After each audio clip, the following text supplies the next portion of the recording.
اچھا اب میں نے جو بات آپ سے کہی کہ میں آپ کو بتاؤں گا کہ اور بھی کہاں رابطے تھے. میری انہی دنوں میں جو ہے وہ بات ہوئی کچھ پیپلز پارٹی کے حلقوں سے.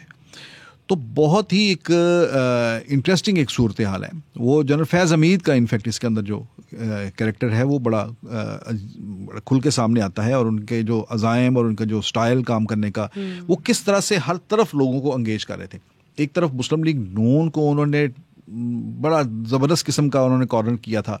ان کے جس طرح سے اس وقت پی ٹی آئی یہ کہتی ہے کہ ان کے کینڈیڈیٹس کو ٹکٹ نہیں دینے دیے گئے, ٹھیک ہے, اور ان کے کینڈیڈیٹس جو ہیں آزاد ان کو الیکشن لڑنا پڑا. یاد رکھیں کہ مسلم لیگ نون کے بھی پنجاب کے اندر جو سینٹ کا الیکشن ہوا تھا ان کے تمام کینڈیڈیٹس کو انڈیپینڈنٹ کر دیا گیا تھا, ٹھیک, اور انہیں پارٹی ٹکٹ جو ہے وہ جاری نہیں کرنے دیے گئے تھے. یہی وجہ ہے کہ آج بھی آپ سینٹ کا ریکارڈ اٹھا کر دیکھیں, اس میں اس الیکشن کے دوران جو لوگ مسلم لیگ نون کے جو سینٹ کے ممبر الیکٹ ہوئے تھے ان کے آگے انڈیپینڈنٹ لکھا ہوا ہے. مثلاً شاہد خاقان عباسی کی جو سسٹر ہیں سعدیہ عباسی, یہ انڈیپینڈنٹ حیثیت میں یعنی ٹکٹ جاری کیے سینٹ میں. ہاں, کہنے کا مطلب یہ ہے کہ مسلم لیگ نون جس طرح سے اس کے ساتھ جو سلوک تھا اس طرح سے باقی پارٹیز بھی. لیکن جنرل فیض حمید بہت سمارٹ تھے اور ہر طرف وہ رابطے رکھتے تھے. پیپلز پارٹی کی میں نے بات کی تو پیپلز پارٹی کی طرف سے بھی ایک میں کہتا ہوں کہ بڑی زبردست قسم کی اور حیران کن انفارمیشن سامنے آئی. انہوں نے کہا جی کہ جنرل فیض حمید تو بہت اچھا آدمی ہے. وہاں پر بھی جنرل فیض حمید کی بڑی تعریف کی جا رہی تھی ان دنوں. اور میں نے پارٹی کے ایک سینئر رہنما ہیں ان سے پوچھا کہ جنرل فیض حمید کے بارے میں تو کوئی اتنے اچھے جذبات نہیں اوور آل اپوزیشن. انہوں نے کہا جی نہیں, فیض حمید کا جو ہے وہ پیپلز پارٹی کی لیڈرشپ کے ساتھ کی بھی جو ہے مسلسل رابطہ ہے, بلکہ وہ یہ کہتے ہیں کہ وہ ان کی یہ خواہش ہے کہ آئندہ الیکشن میں جو ہے وہ پیپلز پارٹی کی حکومت بنے اور پیپلز پارٹی کے ذریعے وہ آرمی چیف بنے, کہ پیپلز پارٹی انہیں جو ہے وہ انہیں آرمی چیف بنائے. ٹھیک ہے, ان کی ساری اسٹریٹجی اسی طرف گھوم رہی تھی. وہ سب پارٹیز کو جو ہے وہ انگیج کر رہے تھے. تو یعنی کہنے کا مطلب یہ ہے کہ ہر جگہ پر اپنی جسے کہتے ہیں فیلڈنگ لگانا. تو یہ ایک بڑا ہی انٹرسٹنگ ہے. یعنی یہ ساری اگر آپ دیکھیں تو نومبر 2016 میں جب جنرل باجوہ آئے ہیں, آرمی چیف بنے ہیں, اس کے بعد 2022 تک یہ ایک آپ یہ سمجھیں کہ نہ یہ مسلم لیگ نون کا دور تھا نہ یہ پی ٹی آئی کا دور تھا. یہ جو 6 سال تھے یہ آپ یہ کہہ سکتے ہیں کہ یہ جنرل باجوہ کا ایرا تھا, یہ جنرل باجوہ کا دور تھا. اور اس کے اندر میں کہتا ہوں کہ بدقسمتی سے یہ کہنا پڑتا ہے کہ جب اس لیول پر ہمارے یہ جو فوجی افسران ہیں جب یہ پہنچ جاتے ہیں تو وہاں پر ایک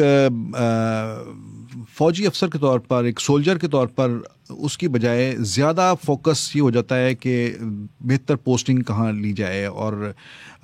کس طرح سے بڑے عہدے جو ہیں ان کو حاصل کیا جائے, اور اس کے لیے کس طرح سے یہ لابنگ کی جاتی ہے. آپ یہ دیکھیں کہ عمران خان کی جب حکومت آئی ہے تو آج تک کس کو نہیں پتا کہ عمران خان کی حکومت کیسے بنی تھی. اور وہی عمران خان جن کی پارٹی بنانے تک, ان کے کینڈیڈیٹس جو ہیں وہ بنانے تک جو ہیں, ان کی پارٹی کے کینڈیڈیٹس جو پلیسمنٹ ہوئی ہے وہ ساری کی ساری جنرل فیض حمید کا اس کے اندر بہت زیادہ رول رہا ہے. اور آج تک یہ باتیں جو ہیں عمران خان اور ان کی پارٹی کا پیچھا نہیں چھوڑتی کہ وہ کہاں سے ان کی پارٹی جو ہے وہ بنائی گئی. لیکن ستم ظریفی یہ ہے ہمارے نظام کی, ہمارے اس پولیٹیکل کلچر کی, کہ جب 2018 میں انہیں بڑی محنت کے ساتھ 7-8 سال کی محنت کے بعد اس قابل بنایا گیا کہ کچھ وہ سیٹیں جیت جائیں, کچھ سیٹیں جو ہیں وہ انہیں سپورٹ کر دیا جائے اور ان کے ساتھ جوڑ دی جائیں, کچھ پارٹیز کو ساتھ جوڑ دیا جائے اور ان کی پارلیمنٹ کے اندر اکثریت کر کے ان کی حکومت بنوا دی جائے, تو 1 سال کے بعد ہی آپ ان کے بارے میں اس طرح کی گفتگو بھی شروع کر دیں. سو یہ میرے کہنے کا مطلب یہ ہے کہ یہ اوور آل یہ جو واقعہ ہے جو خواجہ آصف نے بتایا ہے اور سیٹھی صاحب نے بھی جو بات بیان کی ہے اور جو میں بھی بتا رہا ہوں کہ پیپلز پارٹی کے حلقوں کا یہ کہنا ہے. میری آج بھی ایک بات ہو رہی تھی, انہوں نے کہا جی کہ بالکل پیپلز پارٹی کے ساتھ بھی رابطے تھے جنرل فیض حمید کے اور وہ ہمارے آرمی چیف بننا چاہتے تھے. اب یہ دیکھیں نا کہ آپ نے جس طرح بتایا کہ جنرل فیض حمید کے رابطے تھے تمام پولیٹیکل پارٹیز کے ساتھ, لیکن اب آپ جب پولیٹیکل سچویشن دیکھتے ہیں اور اس وقت آپ خواجہ آصف کا یہ بیان دیکھتے ہیں جو ایک ٹی وی شو میں انہوں نے کی ہے, آپ کو کیا لگتا ہے کہ اس وقت اس بیان کی کتنی ویلیو ہے؟ اب آپ ٹائمنگز چیک کریں نا کہ جو پولیٹیکل سچویشن چل رہی ہے, کچھ دن پہلے ہم یہ بھی دیکھ رہے ہیں کہ مذاکرات کی طرف جا رہے ہیں عمران خان, تو اب آپ دیکھیں یہ بیان آگے سامنے. دیکھیں یہ بیان تو اس حوالے سے بہت امپورٹنٹ ہے کہ جو جنرل فیض حمید ہیں, یہ خاص طور پر ان کے حوالے سے یہ بات جو ہے خواجہ آصف نے بات کہی ہے, اور انڈائریکٹلی وہ اگین جو ہٹ کر رہے ہیں وہ پی ٹی آئی کو ہی کر رہے ہیں کہ یہ پی ٹی آئی جو ہے وہ کس طرح سے اس کی کرافٹنگ ہوئی اور کس طرح سے اس کو بنایا گیا اور اس کو اقتدار میں لایا گیا. اور پھر اگین یہ کہ اگر سب کچھ تمام ساز و سامان اکٹھے کر کے دے دیے گئے اور انہیں ایک حکومت میں لا کر بٹھا دیا گیا, تو اس کے بعد وہ جو لے کر آئے تھے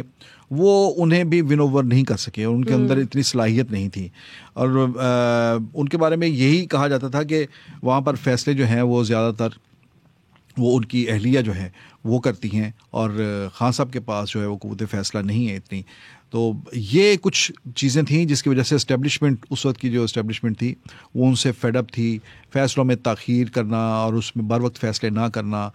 جس میں یہ بھی باتیں ہوئیں کہ سعودی عرب نہیں گئے, بر وقت نہیں گئے, جو کہ پاکستان کا بہت ہی قریبی دوست ہے. ہر حکومت جب بنتی ہے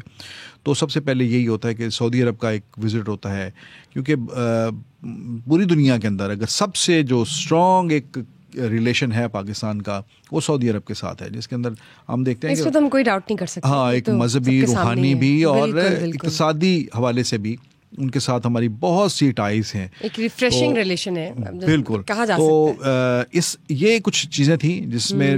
گورننس کے حوالے سے تو لیکن اگین بات یہی ہے کہ اتنی جلدی آپ چیزوں کو آپ بھی دیکھیں, جو ہمارے یہ جو افسران ہوتے ہیں ان کا بھی مزاج ہے کہ اگر ایک آ گیا ہے تو اس کے بعد اس سے بہت جلدی جی بھر جاتا ہے,